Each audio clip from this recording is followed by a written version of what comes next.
The Kingsman, directed by Matthew Vaughn, starring Ralph Fiennes, Gemma Arterton, Rhys Ifans, Harris Dickinson, Jimon Honso, Charles Dance, Daniel Brühl, Tom Hollander in 3 different roles, and Stanley Tucci.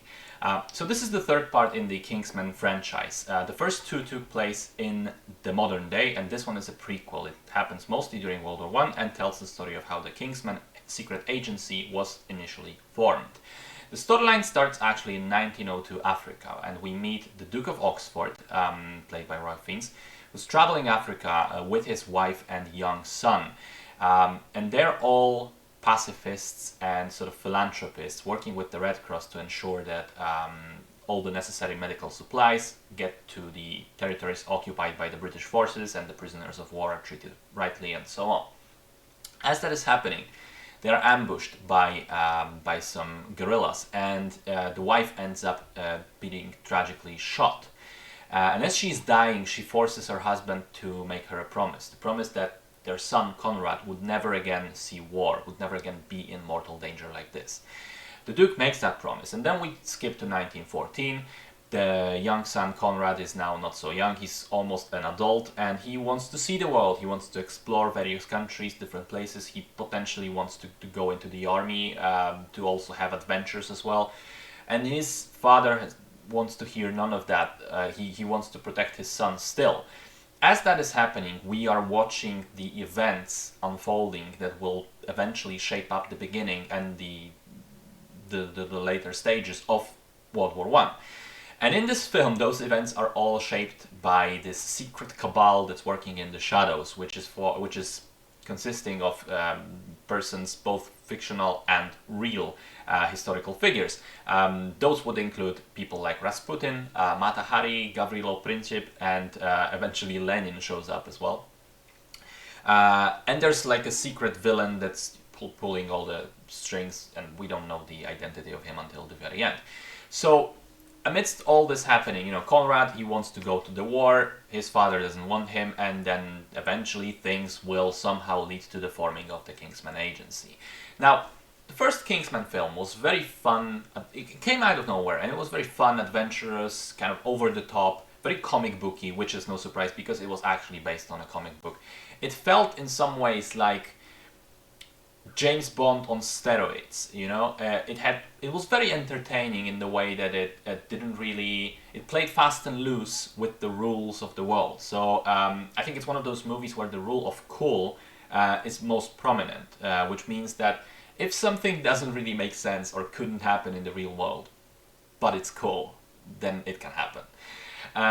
The second film, which came later, was kind of flawed, not living up to the potential of the original, and it had some questionable things about it, but overall it was still decent, and it definitely still kept the spirit of the original, of this adventure that is unhindered by, by logic sometimes. Now, this one is a major departure, because it feels like 3 different movies stitched together. The first one is actual Kingsman, what we would expect from the franchise, and also especially based on the marketing, which suggested exactly the same light-hearted tone, just set in World War I. So we have globe-trotting spy stuff, we have very kinetic, energetic hand-to-hand combat, we have over-the-top things like the whole section with Rasputin in Russia, which is probably the best part of the film. And all of these parts are really good, but the problem is that there's not enough of them. This is the smallest section of the film, I would say. The second part is the serious retelling of World War I as it happened, just going through all the major events, jumping between the different countries and heads of state, and recalling all that happened. All the while, the conflict between the Duke of Oxford and Conrad develops. Now, this section is problematic because it's kind of boring. It never feels like there's a sense of urgency, like the main characters have a specific goal that they need to achieve quickly. The story just sort of slogs along, and it's weird because all the history of World War I is kind of fascinating, and I think you could make an interesting movie out of it, but this one just, it doesn't really fit what you would expect from the Kingsman film. It doesn't have that same energy that would carry the movie's momentum forward. Plus, the conflict between the Duke of Oxford and Conrad is terribly developed, because it essentially consists of like 7 different scenes scattered across the film, where they would have a conversation, and Conrad is like, well, because what just happened, I now have to go to war, I have to go to the army, father, you will let me, right?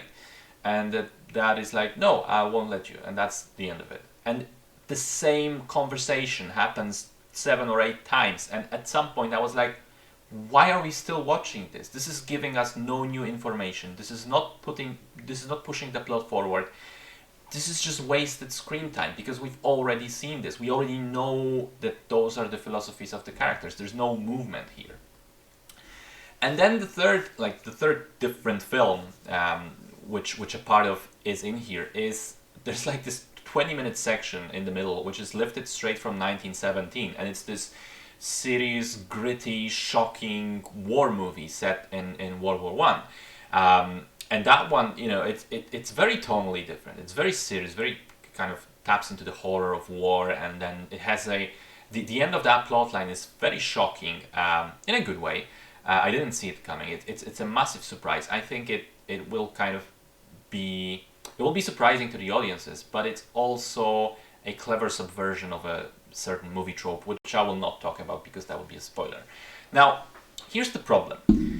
While none of these things individually are necessarily completely bad, I felt like some of those sections just don't fit together, and all of them don't fit together, but some of them don't exactly fit in a Kingsman movie. So it's like you have, parts of the film are very light-hearted and fun and adventurous, then parts of the film are filled with horror of World War One, and then other parts of the film are filled with boring dialogue that seems to be going nowhere. So it's like, if you just focused on one thing and did it properly, I think that would be better, but you're trying to do several different ones. And it's also, again, I feel that the more serious stuff just doesn't fit with what I was expecting from a Kingsman film. It's like, put it like this, it's like I was watching the Goodfellas and suddenly the mafia characters just jump into a musical number straight from Hamilton.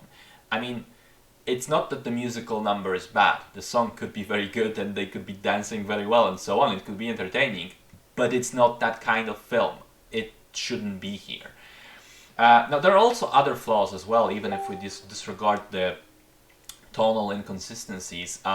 The emotional conflict between father and son, as I kind of alluded to, it seems half-baked. They just have the same conversation over and over again, and then something suddenly develops from that. The villain part of the film is just absolute nonsense. It's very promising at the beginning, but then, because it's kind of a James Bond villain, monologuing kind of guy, but then when the big reveal happens, it doesn't make any sense within the world of the film. It's super stupid, and it's just, the villain has amassed this whole cabal of people, and there just doesn't seem any reason in universe why any of them would follow him. There's just no motivation for the characters. And yeah, I know what I said at the beginning, that the Kingsman films have always played fast and loose with logic, with the rule of cool, but I think this is, first of all, this is going too far, and secondly, if you're making your movie more serious, then I would expect that you would stick to those new rules, right?